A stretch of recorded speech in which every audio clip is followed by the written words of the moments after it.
Nakita mo na yung ikalawang Angeline Dapsy. Nandun sa ko. Yun, yeah. Sayaw ka ulit, bilisin. Taka, taka, taka. Huwag na, baka Sabay ma-disco. tayo, dali, para- Tsaka yung ganun nga. F4. Ay, Ay, wag ako.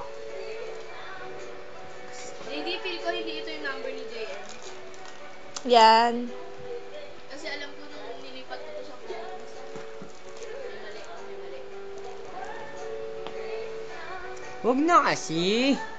Baka mo may ma-discover ako, mahirap na. Ayaw mo nun? Iwan nun. Trabaho na, di ba? May pambuhay na tayo. Meron na tayong hanap buhay.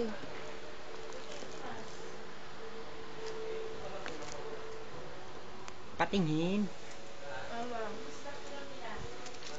Ito, nakita mo na ito, Lady. Oo.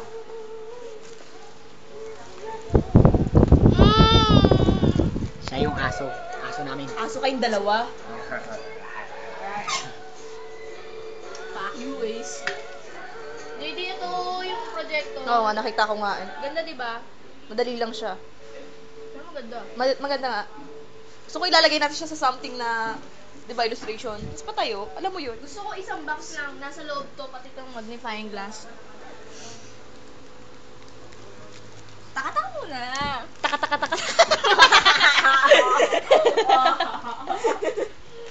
Taka-tak muna. Si Lim po, dito matutulog sa bahay namin. First time. First time ba? Baka magkalat yan. Nang. Kalat ng tae kasi aso yan. Ay, Sige, bilis Sama magsalita mo, ka. ano na lang tawag mo sa sarili mo? Aso. Hoy, Silene, umihi ka muna, baka umihi ka sa kama. Hindi ako umiihi sa kama, pwede ba? Dahil nagpa-pampers ako. Aso kayo both. Ay, mga baliw.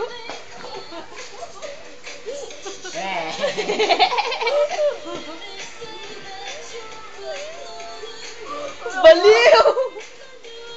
Ayaw pa. Bilis sa racket na. Si Lynn. Really bad. Oh, mauubos na. Hindi marunong sumayaw yung nagkumuha. Burahin mo na yung video ni Ace kasi walang kwenta.